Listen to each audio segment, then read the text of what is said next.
우리가 살아가면서요, 굉장히 중요한 일을 한다는 생각으로 또는 굉장히 바쁘다는 핑계로 정말 가치 있는 일들을 놓치고 살아갈 때가 많아요. 나는 정말 중요한 일을 하는 거야. 나 정말 바쁘게 살아가는 거야. 그런데 알고 보면 정말 중요한 것들을 놓치고 살아가고 있다는 거예요. 엘리자베스 키블러 로스는요, 스위스 출신 미국의 정신과 의사입니다. 이분은 사람의 임종을 가장 많이 연구한 사람이죠.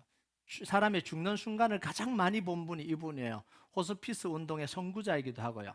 이분이 책을 썼는데 인생 수업이라는 책을 썼습니다. 이 책에 이렇게 이야기합니다. 삶의 마지막 순간에 이제 죽었으니까 이제 곧 죽을 상황이 된 거죠. 시간이 없어요. 바다와 하늘과 별과 사랑하는 사람들을 마지막으로 한 번만 더 볼 수 있게 해달라고 기도하지 말라. 지금 그들을 보러 가라. 너무 맞는 말이잖아요. 우리는 우리에게 주어진 시간을 다 허비해버리고 그리고 난 뒤에 후회하듯이 하는 말들이 너무 많잖아요. 그때 이렇게 했더라면, 내가 왜 그때는 이런 생각을 못했을까? 진작 그 일을 했어야 되는데, 이렇게 이야기합니다. 근데 이렇게 후회하더라도 시간을 되돌릴 수 없다는 건 너무나 자명한 사실이잖아요. 내가 쓸 수 있는 시간을 다 써버리고 난 뒤에 내 건강이 다 나빠져서 움직일 수 없을 정도가 됐을 때, 내가 가진 경제력을 다 잃어버리고 난 뒤에 뒤늦게 후회해도 소용이 없다라는 거예요. 사람에게는 주어진 한정의 시간이 있습니다. 엘리자베스 키블러 로스가요, 죽음 앞에서 그런 후회하는 사람들 얼마나 많이 봤겠어요. 우리는 한 사람이 하지만 그 사람은 늘 죽음을 보니까 모든 사람들이, 거의 모든 사람들이 똑같은 이런 후회를 하더라는 거예요. 가난한 사람, 부자, 뛰어난 사람, 그냥 평범한 사람, 모든 사람들이 죽음을 지켜보니까 다 이런 이야기를 하더라는 거예요. 그러니까 그 책에다가 뭐라고 썼냐면, 죽음 앞에서 울고 후회하지 말고 지금 그 일을 하라는 거예요. 지금. 자, 이런 이야기를 하면요, 다 맞다라고 이야기를 해요. 여러분도 수용하시잖아요. 동의하시잖아요. 맞습니다. 정말 맞아요. 자, 그런데 정작 현실 속에서는 그렇게 살지 않아요. 정작 현실 속에서는 계속해서 후회할 일을 만들어내고 살아가고 있어요. 지금 이 순간도 후회할 일을 만들고 살아가고 있어요. 고개는 맞다라고 끄떡끄떡 대면서 삶의 현장에서는 계속 후회할 일을 만들고 살아가고 있는 거죠. 왜냐하면 이미 우리가 경쟁 속으로 들어가 버렸기 때문에 그래요. 다른 사람들과 비교하는 상황 속에 들어가 있기 때문에 그래요. 내가 얻고 싶은 걸 붙들기 위해서 달리다 보니까, 그 속에 들어가 있다 보니까 다른 생각을 못 하는 거예요. 쫓아가야 되고 같이 가야 되고 뒤처질 것 같고, 그래서 안 그러면 내가 원하는 걸 놓쳐버릴 것 같고, 이 시기를 놓치면 절대 내가 이걸 못 얻을 것 같고, 그걸 붙들고 있어야만 살아남을 것 같으니까 생각은 그렇게 해도 그렇게 살 수가 없는 거예요. 이렇게 바쁜데, 이렇게 힘든데, 이렇게 피곤한데 그렇게 할 여유가 어딨냐라는 거예요. 내가 정말 가지고 싶은 걸 이걸 내가 어떻게 포기하냐는 거예요. 나보다 못한 사람도 그거 다 가졌는데 어떻게 나 같은 사람이 그걸 못 가질 수 있냐라는 거예요. 그건 너무 억울하다라는 거죠. 여러분, 우리 인생은요, 상황과 현실을 따라 살면 의미 있는 일을 하지 못하고 결국은 시간과 물질을 다 허비해버리고 맙니다. 이게 인생이에요. 여러분, 우리가 정말 지혜롭게 사는 방법은 뭐냐면, 상황에 따라서 사는 게 아니에요. 상황을 맞추어서 사는 게 아닙니다. 현실을 맞추어서 사는 게 아니에요. 하나님의 말씀을 기준 삼고 사는 거예요. 여러분, 믿으십니까? 이게 가장 지혜로운 방법이에요. 좀 느린 것 같고, 좀 뒤처지는 것 같고, 좀 덜 버는 것 같아도 하나님의 말씀으로 안정감과 확신감을 가지고 사는 것이 가장 행복하고 가장 잘 살고 가장 의미 있게 사는 거예요. 여러분, 세상에 수많은 사람들이요, 이미 성공했어요. 이미 벌 만큼 다 벌었어요. 그런데도 늘 불안하면서 살아갑니다. 더 가져야지, 더 붙들어야지, 더 올라가야지, 저 사람보다는 내가 더 잘해야지, 아직도 저 사람보다 내가 더 못하는구나, 이런 불안함을 가지고요, 충분히 있는데도 불구하고, 충분히 벌었는데도 불구하고, 충분히 이루었는데도 불구하고 늘 불안한 마음으로 살아가요. 여러분, 이렇게 살다 보면 나중에 되면 이스라엘 백성들처럼 울면서 후회할 때를 맞이하게 됩니다. 바벨론 강변에서 시온을 기억하며 울었도다. 포로로 잡혀가서 노예로 끌려가서 그 노예 생활을 하면서 눈물 흘리면서 예루살렘을 기억하는, 잃어버린 예배, 잃어버린 하나님, 잃어버린 그 신앙을 후회하면서 한탄할 때가 찾아온다라는 거예요. 여러분, 우리가 정말 일주일에 한 번 하나님을 전심으로 예배하고 감사하기 위해서 하나님의 온전한 예배를 드릴 시간이 없다면 우리는 아무리 위대하게 살아도 잘못 살고 있어요. 아무리 많은 일을 하고 있어도 잘못하고 있는 거예요. 기도할 시간도 없이 정신없이 뛰어다니고 있다면 우리는 뭘 그렇게 바쁜지 한번 심각하게 생각해 봐야 됩니다. 우리가 기도할 시간도 없고 말씀 읽을 시간도 없이 뛰어다닌다면 뭘 얻으려고 그렇게 달려가고 있는지 되돌아봐야 돼요. 그래서 뭘 얻었는지 봐야 되는 거예요. 다 뒤로 미루고, 정말 중요하고 하나님 말씀하신 모든 걸 뒤로 미루고 달려간 그 결과로 내가 뭘 얻었는지를 봐야 되는 거죠. 여러분, 예배 드릴 수 있는 삶을 놓치지 마시기 바랍니다. 예배를 포기하고 다른 걸 붙들지 마세요. 다른 걸 포기하고 예배를 붙드세요. 여러분, 오늘 말씀에 나오는 10명의 문둥병자의 모습은요, 우리 인생에 정말 중요하고 가치 있는 게 뭔지를 보여줍니다. 우리가 11절 한번 볼까요? 같이 읽겠습니다. 시작. 예수께서 예루살렘으로 가실 때에 사마리아와 갈릴리 사이로 지나가시다가, 자, 지금 예수님이 갈릴리에서, 갈릴리는 북쪽이죠. 북쪽에서 예루살렘으로 지금 가는 거예요. 사우스 쪽으로. 그런데 북쪽에서 사우스로 가는데도 올라간다고 이야기합니다. 서울로 가면 다 올라가는 거잖아요. 지금 이제 예루살렘으로 올라가는 길이에요. 자, 그런데 길을 선택했는데 무슨 길을 선택했다고요? 이때 예수님이 선택한 길이 사마리아와 갈릴리 사이에 있는 경계를 지나가신다라는 거예요. 자, 예루살렘으로 올라가는 길이 여러 길이 있습니다. 한 길만 있는 게 아니에요. 근데 예수님이 오늘 선택하신 길은 뭐냐면 갈릴리와 사마리아의 경계로 난 그 경계를 지나가신다, 이런 이야기예요. 자, 그리고 그곳에 있는 한 마을에 들어가셨습니다. 자, 그런데 그곳에서 누가 있다고요? 10명의 문둥병자들이 있었습니다. 자, 그러면 갈릴리와 사마리아 사이에 놓인 이 마을은 어떤 마을이죠? 문둥병자촌이에요. 문둥병자들이 모여 사는 마을인 거죠. 여러분, 문둥병자들은 일반 사람들과 함께 지낼 수 없기 때문에 계속해서 쫓겨나서 그 지역의 경계로 밀려나요. 가운데 살 수가 없어요. 그래서 경계에 사는 사람들이 비참한 사람들이, 불쌍한 사람들이죠. 그래서 국경에 사는 사람들, 이게 다 쫓겨난 사람들이거든요. 밀려난 사람들이에요. 그러니까 늘 약탈당하고 늘 고통당하는 거죠. 자, 그런데 이 마을이 어디에 있었다고요?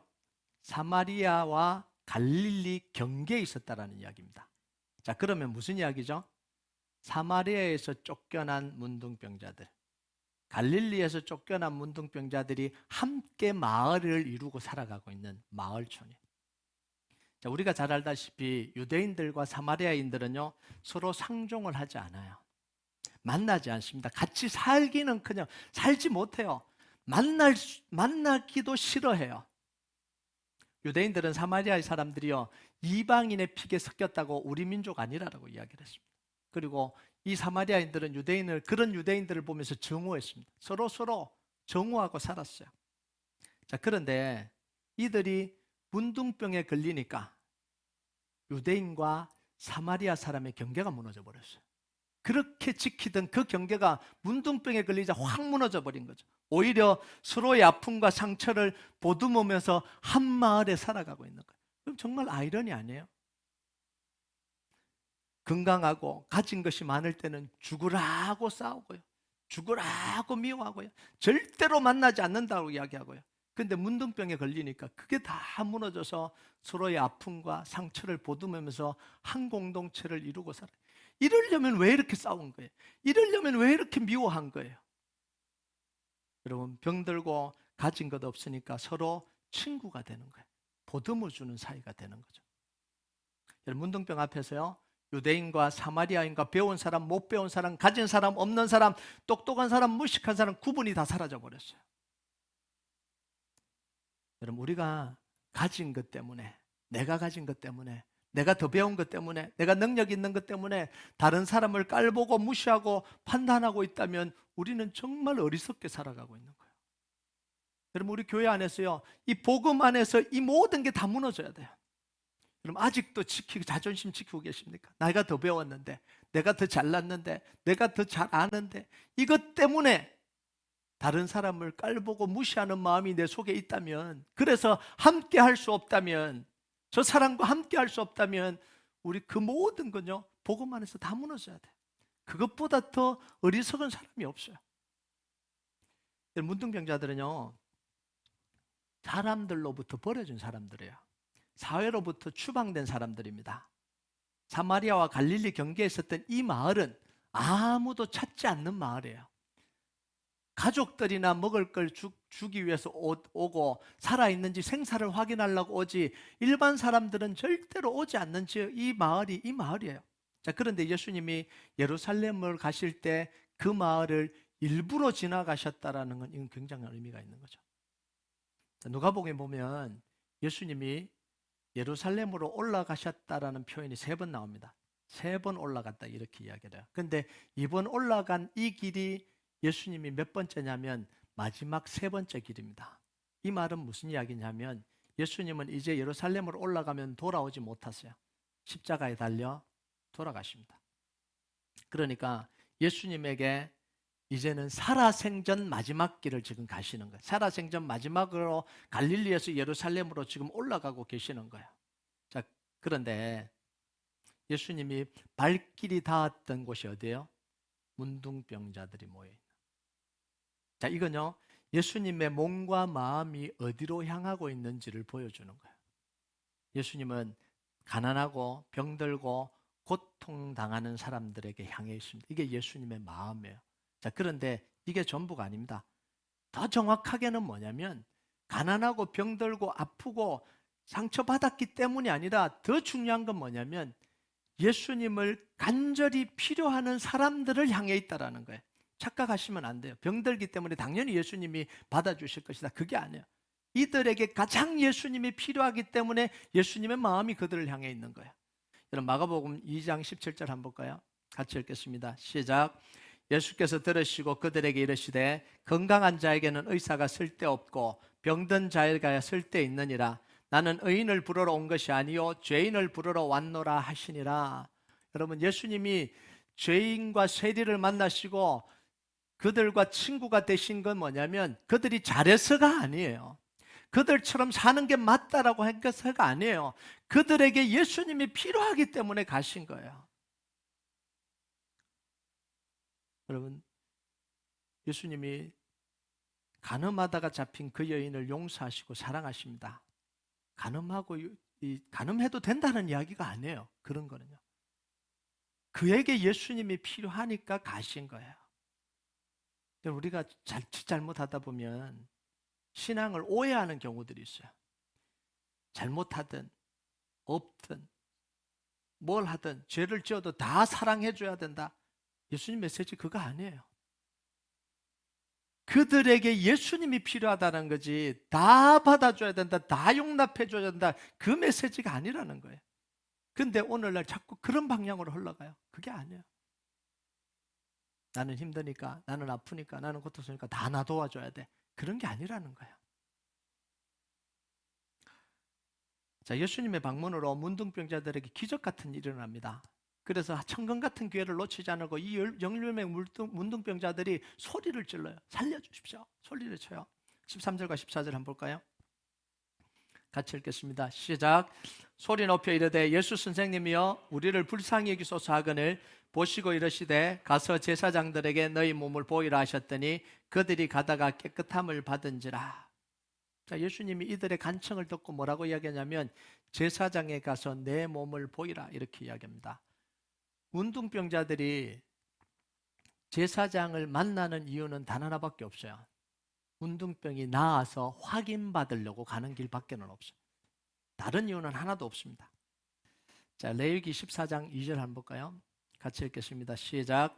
나병 환자가 정결하게 되는 날의 규례는 이러하니 곧 그 사람을 제사장에게로 데려갈 것이요. 그러니까 문둥병 걸리다가 나으면 누구에게 가야 되냐면 제사장에게 가서 확인을 받아야 됩니다. 나았는지 안 나았는지. 그 확인하는 절차도 있고 방법도 있어요.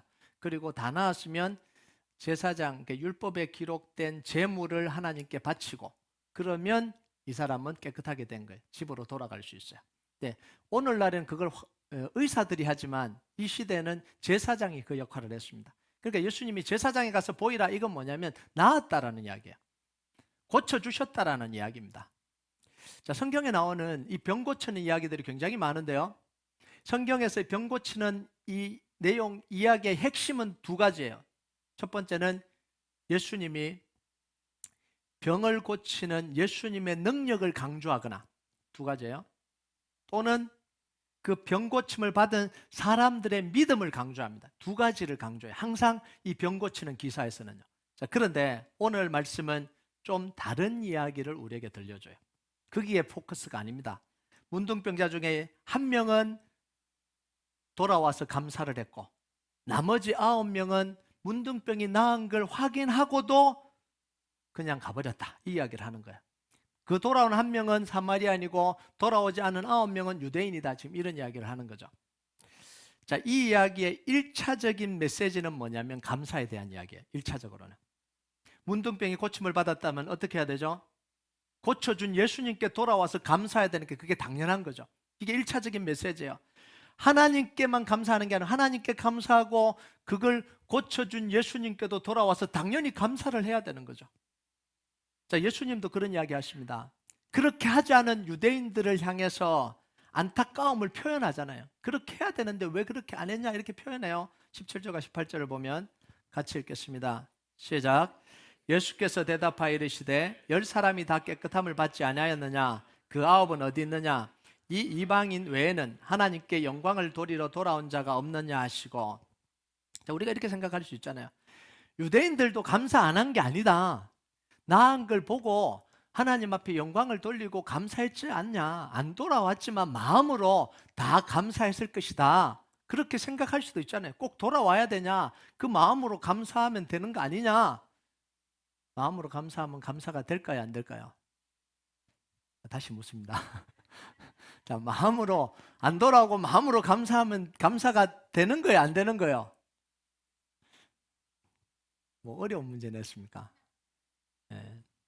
쉽게 이야기해 드리겠습니다. 여러분의 아들이 결혼하고 다른 집사님 아들이 결혼을 해요. 제가 결혼식 어디에 참석하는 게 좋겠습니까? 왜 말을 안 하세요? 네. 제가 이렇게 이야기했다고 하면 생각해보세요. 집사님 죄송합니다. 제 몸은 저 집사님한테 가지만 진짜 제 마음은 집사님 아들 결혼식에 가 있어요. 기분 좋아요? 마음은 있으면서 몸은 왜 저기 가? 마음이 있으면 몸이 와야지. 내가 진짜 가기 싫은데 이렇게 얘기했다고 생각해보세요. 진짜 저 집은 내가 진짜 가기 싫은데 내 몸만 가는 거야. 내 몸만 가 있으니까 진짜 마음은 집사님한테 간 거야. 간 거예요? 안 간 거예요? 안 간 거죠. 그럼 몸이 오기를 원하십니까? 마음이 오기를 원하십니까? 예? 예. 돈 봉투와 함께 몸이 오기를 원하시죠. 예, 이게 정답이에요. 예. 여러분, 우리가 감사할 일이 있을 때는요, 반드시 두 가지를 해야 됩니다. 첫 번째는 하나님께 영광을 돌려야 돼요. 하나님께 영광을 돌리고 감사해야 돼요. 두 번째는 뭐죠? 나에게 은혜를 베풀어 준 사람에게 감사해야 돼요. 그 사람을 통해서 은혜를 주셨다면 반드시 그 사람에게 감사해야 되는 거예요. 여러분, 하나님께 하는 감사하는 것으로 은혜 입은 사람들에게 대한 감사를 대신할 수 없어요. 하나님께 가는 건 하나님께 하는 거예요. 하나님께 했다고 사람에게 한 감사를 대신할 수는 없어요. 사람에게 한 감사를 가지고 하나님께 한 감사를 대신할 수 없어요. 반드시 하나님께 감사하고 그 은혜를 베풀어 준 사람에게 감사해야 돼요. 그게 진짜 감사예요. 여러분, 이번 감사절을 맞아서요, 하나님께 감사하고 은혜 베풀어 준 사람들에게 감사하는 한 주가 되시길 주님의 이름으로 축복합니다. 자, 오늘 말씀에 또 하나 눈여겨봐야 될 게 있는데요, 19절이에요. 19절 같이 한번 읽어봅시다. 시작. 그에게 이르시되 일어나가라, 내 믿음이 너를 구원하였느니라 하시더라. 자, 감사하기 위해서 돌아온 그 사마리아 사람에게 예수님이 뭐라 그래요? 내 믿음이 너를 구원하였다, 이렇게 이야기를 해요. 자, 사마리아인이 감사하기 위해서 돌아온 걸 뭐라고 봐준 거예요? 믿음이다, 이렇게 봐준 거예요. 자, 이 믿음에 대한 선언은 누구에게만 했어요? 9명에게는 안 했어요. 이 사마리아 돌아온 사람에게만 내 믿음이 너를 구원하였다, 이렇게 이야기해요. 그럼 9명은 어떻게 되죠? 이 9명은 어떻게 되냐고요? 그럼 병들었을 때 이 9명이 간절히 예수님을 찾았던 건 믿음이 아니었나요? 나를 고쳐달라고 간절히 하나님 예수님께 부르짖은 건 이건 믿음이 아니었나요? 정확하게 말하면 믿음이라기보다 자기가 원하는 걸 얻기 위한 절규고 몸부림이었어요. 이걸 우리는 종종 믿음이라고 착각을 하죠. 내가 간절히 원하니까, 그리고 열심히 기도했으니까, 하나님이 도와줄 거라고 믿었으니까, 때로는 금식도 한번 해봤으니까, 작전 기도도 해봤으니까, 이렇게 하고 원하는 사람은 그래도 좀 염치가 있는 사람인데 이것도 안 하고 원하는 사람들 많아요. 그냥 하나님의 자녀니까 다 해주실 거야. 천만의 말씀 만만의 콩떡이에요. 어떻게 이게 가능해요? 말도 안 되는 이야기를 지금 하고 있는 거죠. 자, 진짜 믿음은 언제 판가름 나겠어요? 내 문제가 해결나고 난 뒤에 판가름 나요. 그 사람이 믿음으로 했는지 안 했는지는 그 문제가 해결나고 난 뒤에를 보면 돼요. 문제가 해결됐는데도 여전히 예수님이 필요하다면 그건 믿음으로 한 거죠. 내 문제가 다 해결됐는데 나는 예수님이 필요합니다. 그 문제가 다 해결됐는데도 내가 예수님을 더 갈망한다면 믿음으로 한 거죠. 자, 그런데 유대인들은요, 문둥병이 걸려있는 동안은 절실하게 예수님을 찾았어요. 그런데 병이 낫는 순간 예수님은 더 이상 자기 인생에 필요 없는 존재가 되어버렸어요. 그리고 사마리아인과도 함께 할 수 없는 사람이 되어버린 거죠. 여러분, 병 나은 순간 가족들에게 돌아가는 게 중요하고, 내 나은 몸을 가지고 지금까지 못했던 일을 하는 게 더 중요하고, 내 마음이 원하는 걸 다 하는 게 중요한 거예요. 예수님은 안중에도 없는 거예요. 믿음일까요? 아니요, 내가 원하는 걸 얻기 위해서 그냥 예수님을 잠깐 이용한 것뿐이죠. 믿음이 아니라는 거예요. 자, 그러면 돌아온 사마리아인에게 예수님이 내 믿음이 너를 구원하였다라고 한 그 의미는 도대체 뭘까요? 믿음으로 문둥병이 고쳐졌단 말일까요? 그럼 나머지 9명은요? 안 고쳐진 거예요? 그게 아님을 본문에서 정확하게 이야기하잖아요. 14절에 보면 깨끗함을 받았다. 10명이 다 깨끗함을 받은 거예요. 그리고 17절에 보면 예수님이 9명도 다 깨끗함을 받았다, 이렇게 이야기해요. 그런데 왜 안 돌아왔냐라는 거죠. 돌아오든 안 돌아오든 문둥병은 치료가 됐어요. 자, 그러면 사마리아에게 예수님이 선언하신 그 구원의 내용은 뭐냐라는 거예요. 영혼을 구원받았다라는 이야기예요. 예수님, 그러니까 다시 말하면 하나님과 친밀해졌다라는 이야기예요. 하나님과 관계가 있어졌다라는 이야기입니다. 그럼 9명은 이 병은 고쳐졌지만 하나님과 관계 없는 사람인 거죠. 몸은 고쳐졌는데, 문둥병은 고쳐졌는데 영적인 생명은 얻지 못한 거죠. 영적으로 죽어 있는 상태라는 이야기입니다. 자, 그러면 진짜 축복은 뭘까요? 문둥병이 고쳐진 걸까요? 하나님과 친밀한 교제를 나누고 사는 게 진짜 축복이에요. 예배가 중요한 사람이 되는 게 이게 진짜 축복인 거예요. 하나님 말씀이 중요한 사람이 되는 게 진짜 축복이에요. 기도가 꼭 필요한 사람이 되는 게 그게 진짜 축복입니다. 이게 진짜 감사할 일이죠. 여러분 한번 생각을 해보세요. 9명의 문둥병자는요, 병에 걸렸을 때 주님을 만날 기회를 얻었습니다. 영혼 구원을 받을 기회를 얻었다고요. 그런데 그 기회를 고쳐지면서 다 놓쳐버렸어요. 병이 들었을 때는 예수님을 간절히 찾았고 사마리아 사람과도 함께 할 수 있었고, 그런데 병이 고쳐지자 예수님이 필요 없어져 버렸고 예수님이 관계 없어져 버렸고 사마리아 사람들과도 함께 할 수 없는 존재가 되어버린, 옛날로 돌아가 버린 거예요. 그렇다면 9명의 유대인들에게 문둥병이 나은 게 진짜 축복일까요? 이 문둥병이 너무 강렬하니까 이게 느낌이 안 와요. 여러분이요, 정말 여러분이 얻고 싶은 걸 다 얻었어요. 여러분이 가지고 싶은 만큼 다 얻었어요. 그런데 여러분이 예배할 수 없다면 그게 진짜 축복일까요? 하나님과 관계 없어진다면 그게 진짜 축복일까요? 진짜 여러분이 원하는 게 다 이루어졌어요. 그런데 예배도 못하고 하나님과 관계 없이 됐다면 그게 진짜 축복이냐는 거예요. 그 축복을 원하시겠습니까? 여러분, 추수감사절 때 우리가 뭘 감사해야 될까요? 돈을 많이 버는 것을 감사해야 될까요? 병이 나은 걸 감사해야 될까요? 내가 원하는 걸 얻은 걸 감사해야 될까요? 작년보다 잘된 걸 감사해야 될까요? 물론 당연히 감사해야죠. 하나님 은혜로 됐으니까 그 감사해야 되는 게 맞는 거예요. 그것까지 입 닫으면 나쁜 사람이에요. 하나님이 그렇게 해주셨는데 감사해야죠, 당연히. 자, 근데 그것보다 더 중요한 게 있어요. 하나님과 더 가까워진 것을 감사해야 돼요. 작년보다 올해 내가 하나님과 더 가까워진 것, 작년보다 올해 하나님을 내가 더 많이 아는 것을 감사해야 돼요. 작년보다 올해 하나님을 더 사랑하게 된 것을 감사해야 되는 거예요. 여러분, 여러분에게 이런 갈망이 있냐라는 거예요. 주보에 보면 기도 제목 쓰는 종이가 있습니다. 그 기도 제목을 기록하면 메인님 제가 하겠지만 우리 저와 교육자들이 여러분 기도 제목을 놓고 기도할 겁니다. 계속해서 12월 동안 계속해서 기도하는 꼭 작성해서 내주시기 바랍니다. 못 받으신 분들은 테이블에 있습니다. 가져가셔서 언제든지 내주시면 제가 계속해서 여러분 기도 제목까지 기도하겠습니다. 자, 그런데 중요한 게 있어요. 그 기도 제목에 정말 여러분들이 뭘 쓰시기를 원하세요?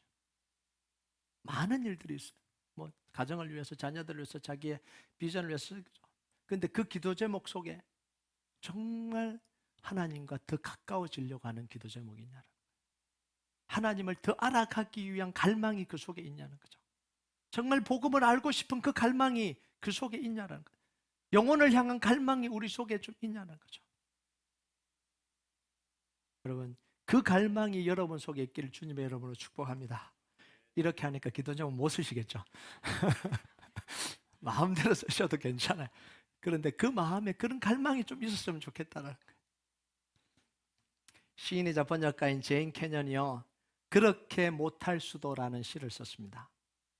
오늘 제목이 거기서부터 온 건데요. 이 사람은 백혈병으로 세상을 떠나기 1년 전에 이 시를 썼습니다. 그러니까 늘 죽어가는 상황이죠. 1년 뒤에 이제 죽게 되는데 그 전에 1년 전에 이 시를 썼어요. 1분만 제가 좀 소개할게요. 그렇게 못할 수도, 건강한 다리로 잠자리에서 일어났다. 그렇게 못할 수도 있었다. 그죠? 백혈병 걸렸으니까 늘 이렇게 일어나는 게 힘들겠죠. 오전 내내 내가 좋아하는 일을 하고 오후에는 사랑하는 이와 함께 누웠다. 그렇게 못할 수도 있었다. 우리는 은초대가 놓인 식탁에서 함께 점심을 먹었다. 그렇게 못할 수도 있었다. 그러나 나는 안다. 어느 날인가는 그렇게 못하게 되리라는 걸. 여러분, 우리가 지금 당연하게 하고 있는 이 모든 일은 사실은 못할 수도 있는 일입니다. 못할 수도 있었던 일이에요. 아침에 눈을 뜨고 사랑하는 가족과 따뜻한 밥을 먹고 일터로 매일 나가고 있지만 모든 것이 못할 수도 있었던 일입니다. 뭐 심각한 문제가 아니라도 독감만 한번 심하게 걸리면 못하잖아요. 못할 수도 있었던 일이에요. 지금 우리가 이 자리에서 함께 예배를 드리지만 이 예배 드리는 걸 못할 수도 있었습니다. 오다가 사고라도 났으면 못할 수도 있었죠. 하나님이 지켜주시지 않는 한, 하나님이 보호해 주시지 않는 한 우리가 하는 모든 것은 못할 수도 있었던 일입니다. 그래서 우리 인생은 뭐냐면 그렇게 못할 수도 있는 날의 반복이 우리 인생입니다. 매일매일 이게 반복이 되는 거예요. 자, 그렇게 반복이 되다가 어느 날 진짜 그렇게 못하게 되는 날이 찾아오는 겁니다. 이게 인생이에요. 당연하게 진행이 되다가 불행 중에 한번 딱 죽는 게 아니라 매일매일 매 순간 매 순간이 못할 수도 있었던 날이에요. 그게 지속이 된 거예요. 하루를 지속이 되고 이틀이 지속이 되고, 그러다가 어느 순간 진짜 못하게 되는 날이 오는 게 인생입니다. 자, 그러면 정말 그렇게 되기 전에 진짜 감사를 표현하지 않겠어요? 정말 하나님께 내 온 마음을 다해서 예배 한번 드려보지도 못하고, 하나님 나라를 위해서 내가 온전히 드려보지도 못하고, 마음껏 하나님을 사랑해보지도 못하고, 그렇게 못하게 되는 시간을 맞이하지 마시기 바랍니다. 너무 억울하잖아요. 나를 구원해 주신 하나님인데, 생명 주셔서 나를 살려주신 하나님인데, 그 하나님께 최고의 예배, 진짜 내 마음을 다해서 최고의 예배를 한번 못 드려보고, 하나님 앞에 내 최고의 감사와 사랑을 못 표현해보고, 하나님 나라를 위해서 내 마음껏 속 시원하게 하나님 앞에 한번 드려보지도 못하고, 늘 쫓겨 살다가, 늘 상황 속에 살다가, 이래서 안 되고 저렇게 안 되고 살다가 그렇게 못하는 날을 맞이하면 얼마나 불행하겠냐고요. 여러분, 지금 마음껏 예배 드리시기 바랍니다. 미루지 마시고요. 지금 하나님께 마음껏 표현하세요. 지금 하나님 나라를 위해서 마음껏 헌신하세요. 그래서요, 감사한 금 얼마 드린 것으로 다 했다라고 생각하지 마시고요.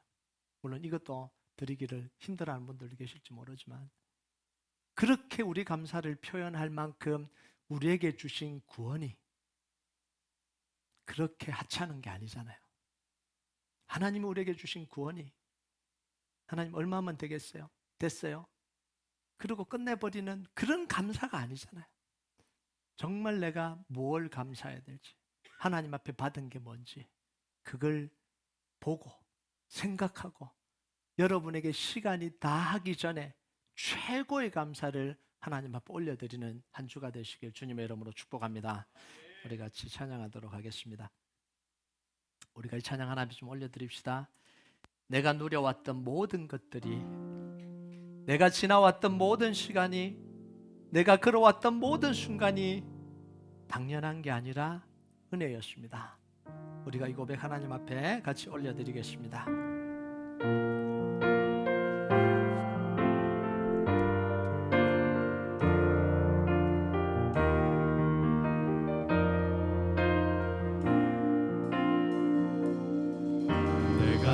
누려왔던 모든 것들이, 내가 지나왔던 모든 시간이, 내가 지나왔던 모든 시간이, 내가 걸어왔던 모든 순간이, 내가 걸어왔던 모든 순간이 당연한 거 아니었습니다. 당연한 것 아니라 은혜였소. 아침 해가 뜨고 저녁에 노을, 아침 해가 뜨고 저녁에 노을, 봄의 꽃향기와 가을의 열매, 봄의 꽃향기와 가을의 열매, 변하는 계절의 모든 순간이 변하는 당연한 거 아니었습니다. 계절의 모든 순간이 당연한 것 아니라 은혜였소. 모든 것이 은혜, 모든 것이 은혜, 은혜,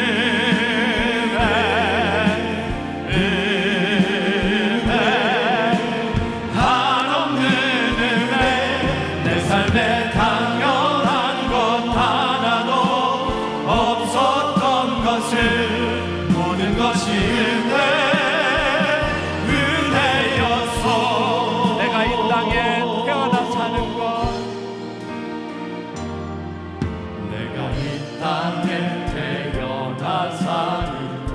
어린아이 시절과 지금까지 어린아이 시절과 지금까지 숨을 쉬며 살며 꿈을 꾸는 삶, 부시며 살며 꿈을 꾸는 삶 당연한 것 아니라 은혜였습니다. 당연한 것 아니라 은혜였소. 내가 하나님의 자녀로 살며 내가 하나님의 자녀로 오늘도 찬양하고 예배할 수 있는 것은 오늘 찬양하고 예배하는 복음을 전할 수 있는 축복이 복음을 전할 수 있는 축복이 당연한 거 아니었습니다. 당연한 주님의 은혜였습니다. 것 아니라 은혜였소. 모든 것이 주님의 모든 은혜입니다. 것이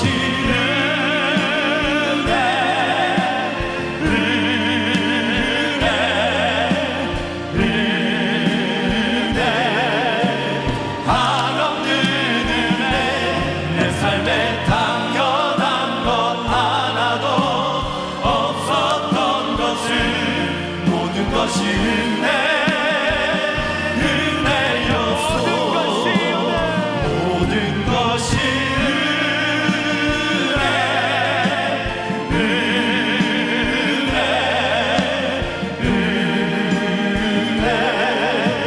한없는 은혜 내 삶에 당연한 것 하나도 없었던 것을 모든 것이 은혜 은혜였소.